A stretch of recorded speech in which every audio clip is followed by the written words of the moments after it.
Hello and welcome to my review of the Deimos pattern Predator support tank for Warhammer the Horus Heresy from Games Workshop. One of these tanks will cost you £40 and consists of 189 plastic components. Compared to the standard Deimos pattern Predator tank, believe it or not, apparently that is 85 more plastic components, which I don't think is quite correct. I just can't think that there are 85 more pieces on this tank, but that's what the description says. It's the same price, coincidentally, as a normal Space Marine Warhammer 40,000 Predator tank that was released well over 20 years ago. I don't think that that necessarily makes this tank expensive.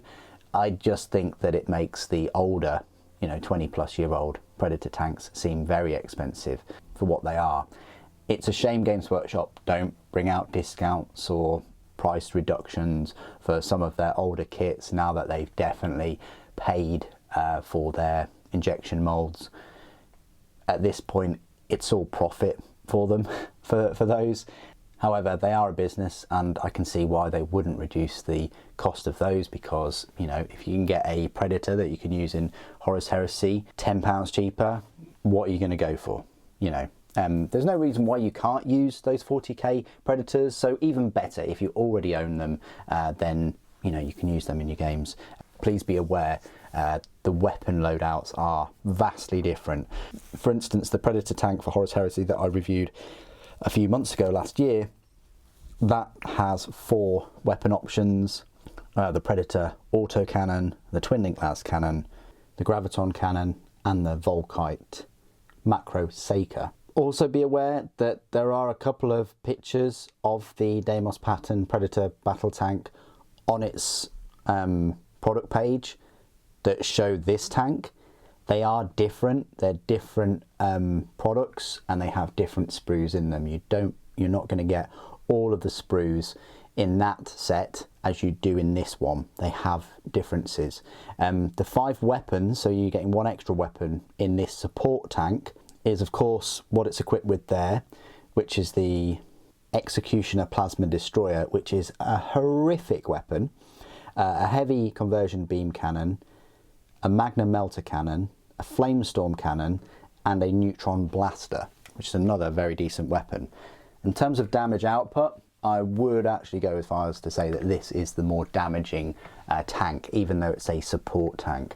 It comes with the vehicle accessory sprue and also comes with 4 sets of 2 sponsored weapons: heavy bolters, heavy flamers, las cannons, or Volkite culverins. And it's worth noting that all of those weapons can be hot swapped with any of the Predator chassis tanks, the Zakaran, the Kratos, you name it. Anything with side sponsons, you can exchange them with your other Space Marine tanks, which is fantastic.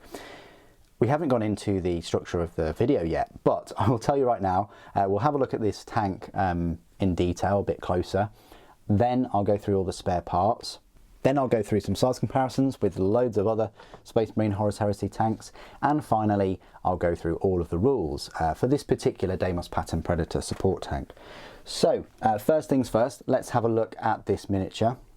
So, as you can see, I've gone for the Plasma Executioner. It's a horrific weapon. It's long range, it's plasma. One of the hardest parts about this kit is picking the weapon. However, Games Workshop have made it super easy for you to do that, because this front cannon, I haven't magnetized, but you can. I have white tacked it, and you can do that. You can build the other weapons and magnetize them, or just white tack them to the turret itself. Yes, the rear of the turret has kind of weapon specific boxes and tubing and things like that, but I don't think your component's going to complain too much if you glue those instead of just white tacking them on.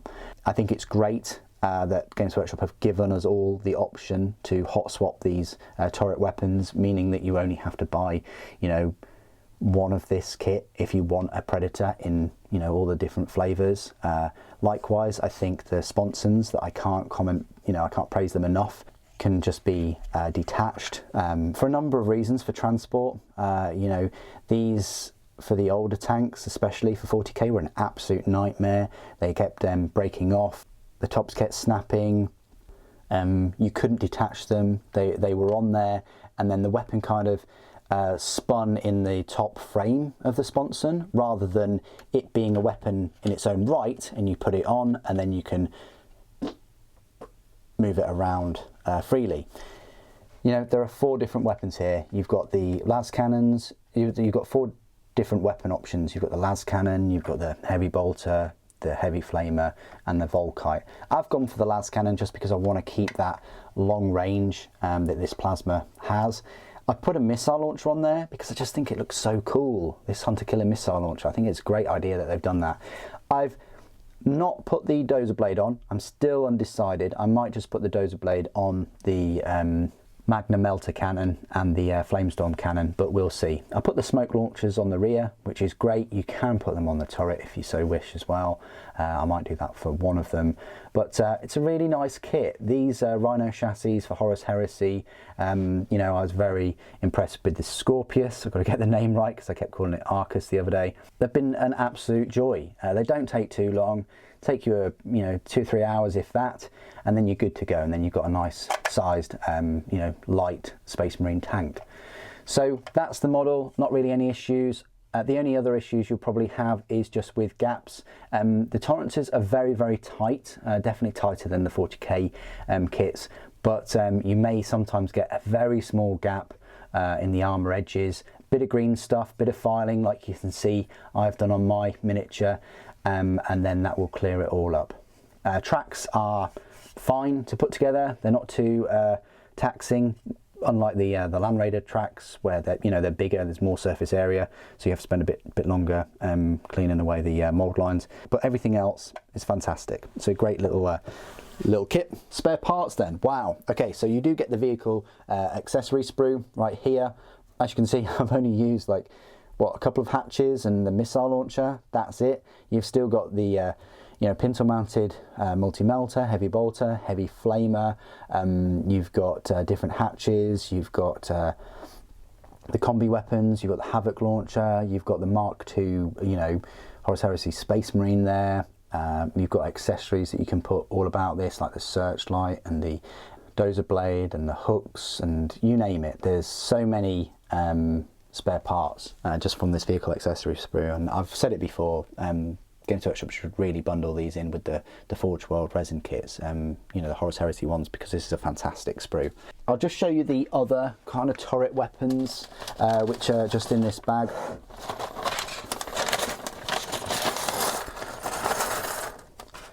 So here they are. You've got the conversion beam cannon, which I know a lot of people would like to use. You've got the Neutron Blaster, you've got the Sponson Volkite, you've got the Magnum Melter, you know, that's part of the conversion beam cannon.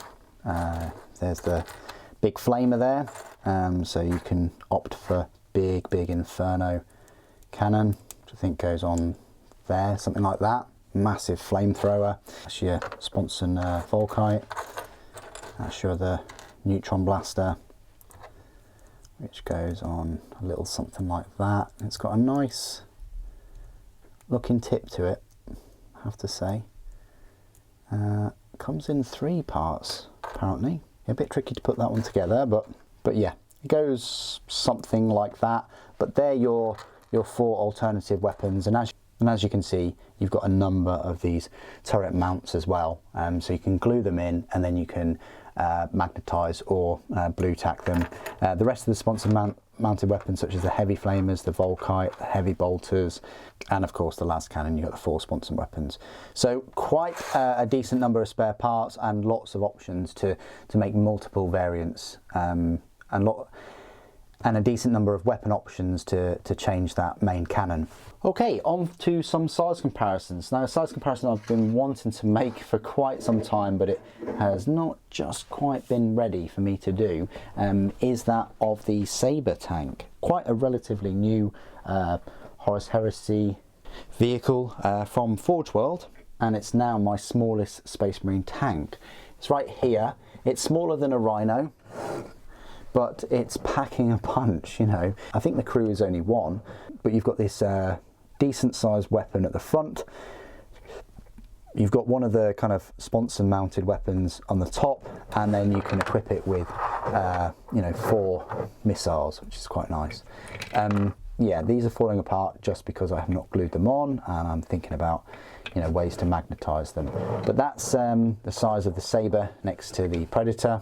It's, you know, clearly smaller, but still similar sort of role, but a fast tank.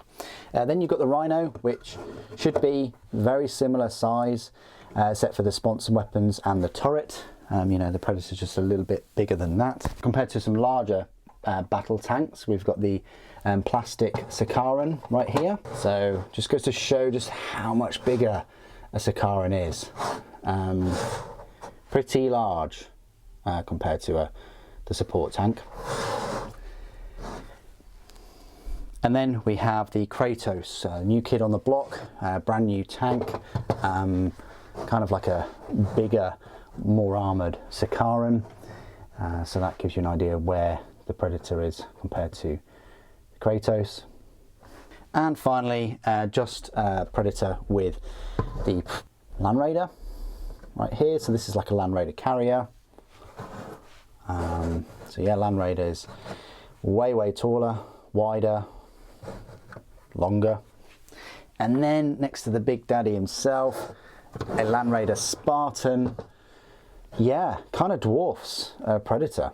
You know, it's a huge tank. Probably you could fit like 2 or 3 in the bulk of a Spartan. So just to show you how big these Land Raider Spartans are. And just a couple more size comparisons to go, which is the Leviathan Dreadnought. I've got a Siege Dreadnought right here, and a Contemptor, like a mortis pattern.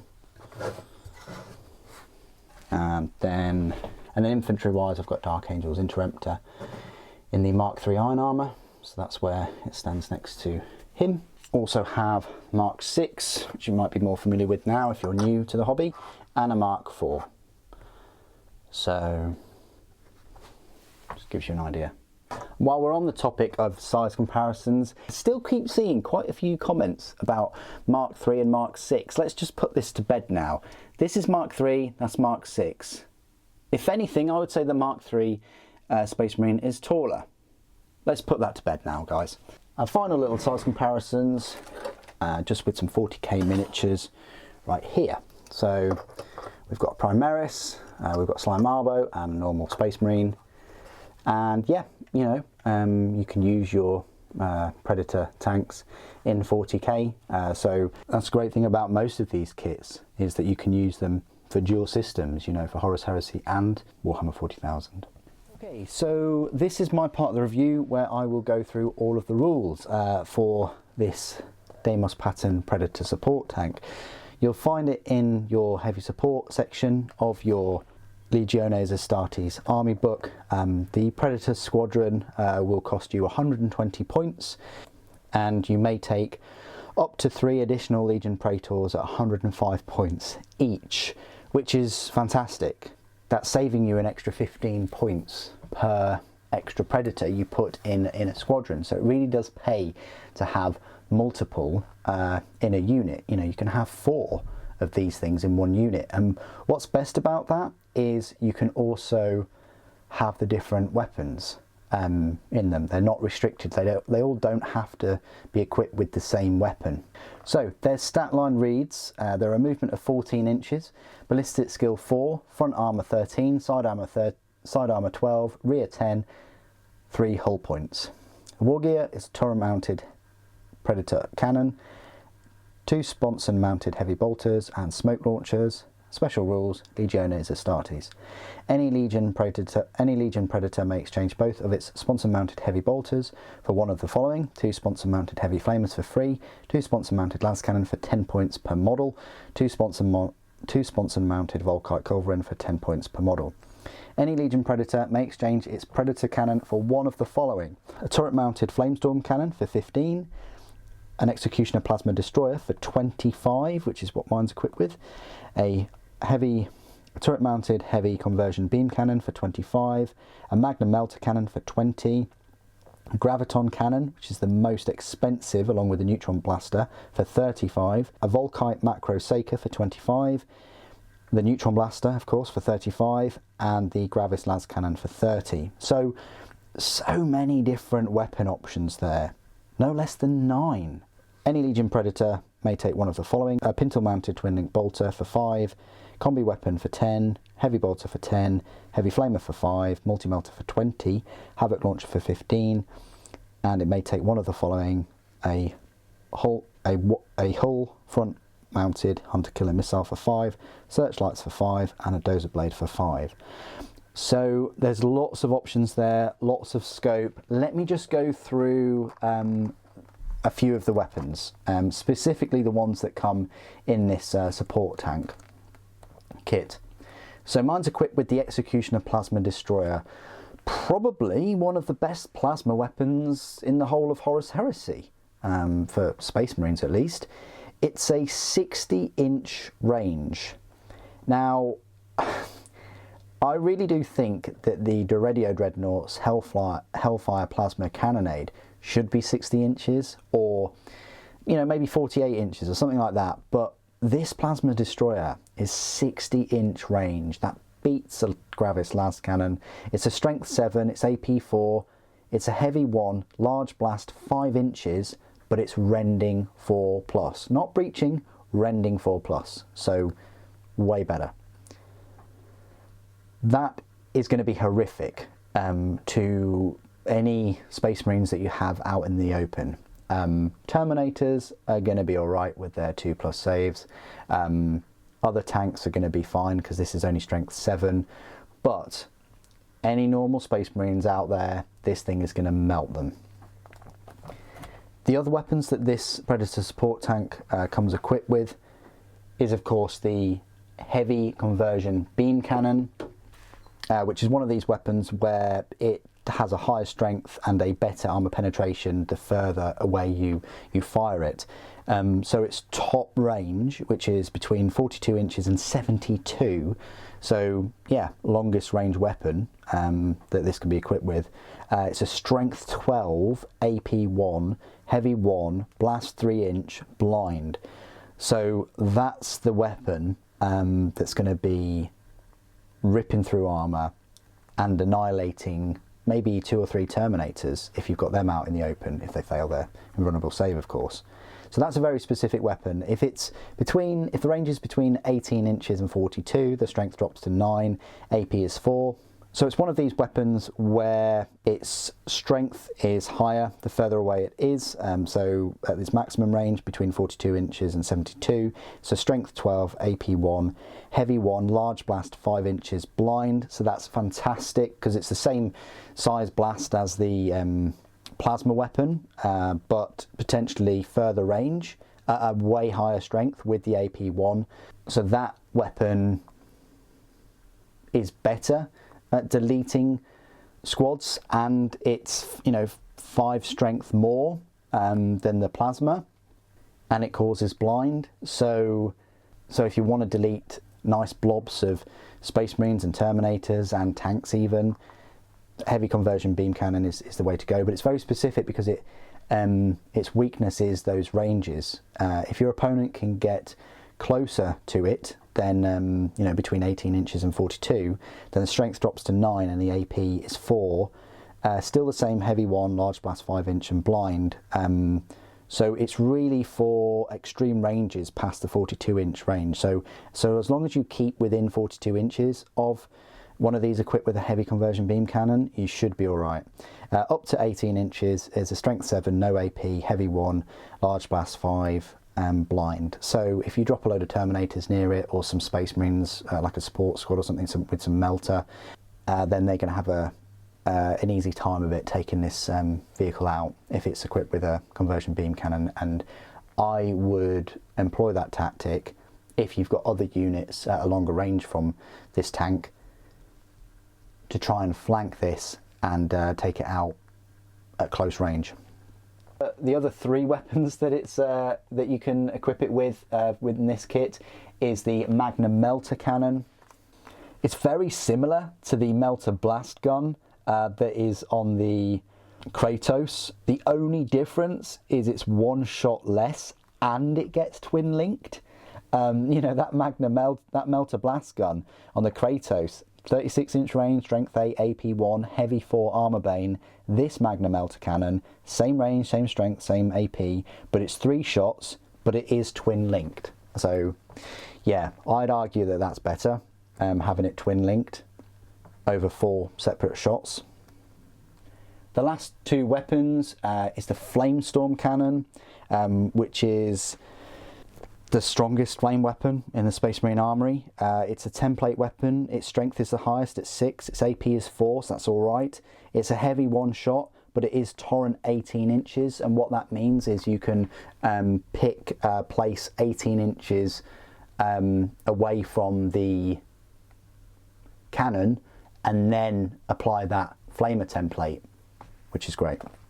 And then the final weapon, which I think a lot of people are interested in, is that Neutron Blaster. This is particularly good at vehicles. This is your anti-vehicle weapon because it's not limited by specific range. It keeps at the same strength. It's a one-purpose weapon. I'm not sure whether equipping it with las cannons would be a good idea because you know, you're paying a bit more for those. But the Neutron Blaster is what you'd use if you want to get this tank close and then wiping out vehicles. It's the shortest range of any of the las weapons. It's a 24-inch range, strength 10, AP 1, heavy 1, concussive 3, shock pulse, sunder, and gets hot. So a load of extra special rules there for that Neutron Blaster. The downside is, you know, you're going to have to get this tank up close. But on the flip side, it's something that your opponent has to deal with before it gets in range. However, they've got a bit of time. You know, if you're going against an opponent that has a Neutron Blaster, they've got some time to take that out. They could even use up 5 of their las cannons to take it out. Whereas the heavy conversion beam cannon equipped Predator, you really want to be getting closer to it, or flanking it or deep striking near it to take that out before it can fire at your units from long range. So I hope all those weapon profiles and tactics and things have helped. In terms of the sponson weapons and what I would suggest, I mean, I'd always suggest if you're picking like the main gun for the other weapons to complement it. I know some people might want to have more kind of point defense anti-infantry weapons, and again, that's completely up to you. You know, I think having a conversion beam cannon equipped Predator with heavy flamers would be a good deterrent for anything, you know, going into to assault it. I think, you know, pairing the plasma executioner with las cannons is good because it's focusing on sort of anti-armor and ripping through that armor. I think having the Flamestorm cannon with, you know, either flamers or the Volkite would be a good option, and also having that melter with some las cannons would be decent too. But it's important to pick those sponsored weapons that complement the tank's main weapon. What do you guys think of this Deimos pattern Predator support tank? Please do put your thoughts and opinions down in the comments below. It'd be great to hear from you. Thank you ever so much for joining me today. Thank you for watching. The Emperor Protects.